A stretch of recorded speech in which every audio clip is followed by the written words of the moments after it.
segments or somites which later give rise muscles, axial skeleton and connective tissue. तो यानी एपिमियर से क्या बनेगा?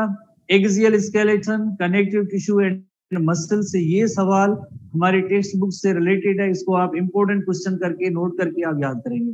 बाकी जिस तरह से मीजोमियर की डिफरेंशिएशन टेक्स्ट बुक में नहीं है, हाइपोमियर की टेक्स्ट बुक में डिफरेंशिएशन नहीं है, ठीक है। उसके बाद हम नेक्स्ट जैसे देखेंगे, after 24 hours of the incubation the lateral plate of the mesoderm is differentiated into outer layer called as somatic layer. तो आप जैसे देखें ये हाइपोमियर के आउटर लेयर है, that is called as somatic layer, और inner layer is called as splanchnic layer, and inner layer is called as splanchnic layer. The space formed in between these two layers is called as coelom. इन दोनों layers के दरमियान जैसे ये space बना है, इसका name है coelom है। यकीनन ये पॉइंट हमारे टेक्स्ट बुक में मौजूद है। which will soon divides into embryonic and extra-embryonic region. तो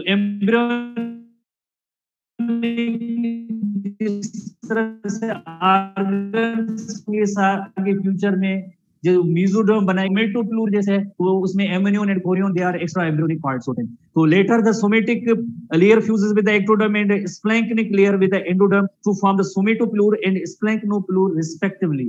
रिस्पेक्टिवली की मीनिंग है कि somatic layer and ectoderm, somatopleure, splanchnic layer and endoderm की डिफरेंशिएशन। उसके बाद एक और भी जिस तरह से हमें सिस्टम पढ़ना है कैसे हो रही है, नर्वस सिस्टम की ओरिजिन बहुत ही एक आसान तरीके से ओरिजिन हो रही है। Nervous system originates from ectoderm. बहुत इंपॉर्टेंट सवाल है, मेनी टाइम टेस्ट में ये सवाल आ चुका है। ब्रेन, स्पाइनल कार्ड या नर्व्स हैं, डेवलपमेंट पैटर्न के दौरान किस कौन से जो है एम्ब्रियोनिक लेयर से ओरिजिनेट होते हैं? They originate from ectoderm. तो एक्टोडर्म के अंदर एक जो है थिक थोड़ी सी एरिया या प्लेट होती है जिसका नेम है न्यूरल प्लेट होती है। और न्यूरल प्लेट की फॉर्मेशन सबसे पहले जैसे आप देखें ये एक्टोडर्म की सेल्स है, ये एक्टोडर्म की सेल्स है, उसका एक एरिया है एक्टोडर्म की सेल्स का area, that is called neural plate. और ये कब बनेगा? 18 आवर्स आफ्टर द इंक्यूबेशन। तो ये जो सेल्स होते हैं एक्टोडर्म की जरा थिन होते हैं, बट ये जो एरिया होता है जरा ये थिकन्ड एरिया होता है, that is called as neural plate.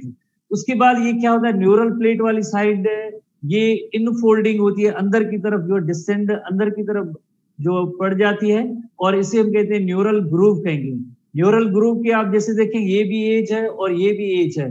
ये एज जब दोनों आपस में मिल जाएंगे या फ्यूज हो जाएंगे, यकीनन जिस तरह से ये बढ़ता जाएगा तो उसके रिजल्ट में एक ट्यूब लाइक स्ट्रक्चर बनेगी along the length of embryo, that is called as neural tube. इस ट्यूब को हम कहेंगे न्यूरल ट्यूब कहेंगे। और ये एक्टोडर्म रह जाएगा, एक्टोडर्म रिमेनिंग जो एक्टोडर्म वापस ये फ्यूज हो जाएगा, न्यूरल ट्यूब बन जाएगा। और न्यूरल ट्यूब कब बनता है? न्यूरल ट्यूब बनता है 24 hours of the incubation. Stage का नेम होगा न्यूरुला, प्रोसेस इज कॉल्ड एज न्यूरुलेशन। और देन इसी न्यूरुला में से आगे जो है न्यूरल ट्यूब में से एंटीरियर एंड में ब्रेन एंड पोस्टीरियर एंड में स्पाइनल कार्ड, तो पूरा नर्वस सिस्टम इसी एक्टोडर्म की ओरिजिन से होता है। अगेन ये टेक्स्ट बुक में ऐसी डायग्राम नहीं है। Neural plate, neural groove, neural tube. Neural plate कब बनेगी? 18th hour of incubation. और न्यूरल ट्यूब कब बनेगा? 24 आवर्स आफ्टर द ये इंक्यूबेशन है। ये दो सवाल टाइम के हवाले से भी है, यकीनन नोट करेंगे तो बहुत ही आसान तरीके से आप इनको याद कर सकते हैं। So during the formation of notochord, some of the ectodermal cells of the area pellucida lying above the notochord divide rapidly to form a neural plate on the dorsal surface of the gastrula. तो यानी ये ectoderm की अंदर भी means जहां पे means notochord के above जो पोजीशन है वहां पे न्यूरल प्लेट बनती है, एक सबसे पहले न्यूरल प्लेट बनती है, ठीक है। तो इट टेक्स कब? 18 hours after incubation of the egg. As the cells divide continuously the neural plate sinks inside the embryo to form neural groove. Sink की मीनिंग है जैसे ये हैवी सेल्स जैसे नीचे आएंगे सिंक होंगे तो एक जैसे ग्रूव और डिप्रेशन और खड्डे जैसी स्ट्रक्चर बन जाती है जिससे हम कहेंगे न्यूरल ग्रूव कहेंगे। The neural plate sinks inside the embryo to form neural groove along the mid dorsal line.